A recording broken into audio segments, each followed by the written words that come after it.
एक बार एक गांव था, पूरा का पूरा गांव ही मूर्खों का गांव, पूरा गांव सारे के सारे मूर्ख। जैसे आप तो सारे विद्वान हो यहाँ पर, यहाँ सारे विद्वान हैं। हाँ, और वो गांव था उसमें सारे के सारे मूर्ख रहते थे, उनको कुछ नहीं पता था।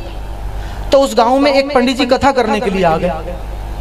अब मूर्खों के गांव में पंडित जी कथा करने के लिए पहुंचे, गड़बड़ हो गई। एक मैया बोली, बाबा। हाँ बोलो बेटी। बाबा मेरे घर कभी कथा नहीं हुई, मेरे घर सत्यनारायण की कथा कर। बेटी कर देंगे, तुझे पता है कैसे होती? बाबा मुझे कुछ नहीं पता कथा कैसे होती है, आप बतला दो। बाबा ने सब सामान लिख दिया, बोले ये सामान ले आना और जहाँ कथा होनी है वहां गोबर से लीप देना उस जगह को, तो कथा मैं सुनाऊंगा। बोले ठीक है। अब पहुंच गए, बोले पति को घर ही रखना, कहना वही पूजा करेगा सारी। ठीक है महाराज। अब पहुंच गए, पति बैठा था, पति से कहा बैठ जाओ। सामने बैठ गया बाबा, पंडित जी बैठ गए, बूढ़ा ब्राह्मण। अब बैठ गए सामने, पंडित जी ने कहा कि भैया तूने आज तक पूजा की है? बोले महाराज जी करना तो बहुत बड़ी बात है, मैंने कभी देखी भी नहीं है। बोले चल फिर जो हम कहें सो करते जाना। अब पंडित जी का मतलब तो था जो हम कहें वो करना, लेकिन ये मूर्खों का गांव तो ये भी मूर्ख ही था। पंडित जी ने कहा जो हम कहें सो करना। बोले ठीक है महाराज, जो कहोगे सो करूंगा। पंडित जी ने जल का छींटा उसके ऊपर किया, ओम अपवित्रः। अब इसने जल उठाया, पंडित जी पे छींटा मारा ऐसे करके। पंडित जी ने कहा बावला है लगता है। पंडित जी ने उसके हाथ में चावल दिए, पंडित जी ने कहा ले चावल ले। इसने पंडित जी को कहा ले चावल ले। पंडित जी ने कहा मैं तुझे कह रहा हूं चावल ले। इसने कहा मैं तुझे कह रहा हूं चावल ले। पंडित जी ने कहा तुझे समझ में नहीं आ रही मेरी बात? इसने बोला तुझे समझ में नहीं आ रही मेरी बात?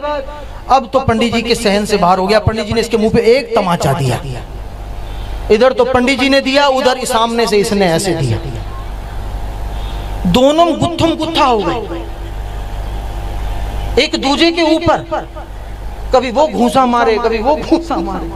हाँ, और पत्नी लाठी लेकर आवे, अगर ये जो गोबर लीप रखा था वो नीचे होने लगे तो लाठी से कहे बोले कथा ऊपर होके करो, ऊपर होकर। इसको तो लगता था यही कथा है, बोले गोबर लेपन पर ही कथा, नीचे नहीं है ऊपर। अब खैर बहुत देर तक कथा चली, खूब घूसम चली। उसके बाद पंडित जी भी अपने पोथी लेके भगे, बोले मूर्ख सारे के साथ भाग गए वहां। अपने घर पहुंचे, पत्नी ने कहा महाराज क्या हुआ? बोले मूर्खों का गांव, कहां फंस गया मैं मूर्खों के बीच में। अब पत्नी से कहा बोले मेरी हल्दी लगा, सिकाई कर। वो सिकाई कर। पीछे जिस औरत के घर गए थे पंडित जी, उसने कहा अपने पति से, बोले कथा तो बढ़िया हो गई। पति ने कहा हाँ बढ़िया हो गई कथा। बोले महाराज कथा तो बढ़िया हो गई, लेकिन पंडित जी के लिए दक्षिणा निकाली थी और जो आटा सीधा निकाला था वो पंडित जी लेकर के ही नहीं गए। बोले एक काम कर, ये तू दे आ जा करके।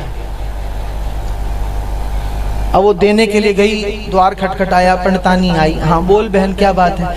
बोले वो सुबह पंडित जी कथा करने गए थे ना, तुम्हारे ही घर गए थे? हाँ हमारे घर, बड़ी अच्छी कथा चली, खूब देर तक चली कथा। बोले तू अंदर आ जा। ऐसे मूर्ख गांव, लेकिन ये शास्त्र को जो सार समझ जाता है उसका बेड़ा पार हो जाता है।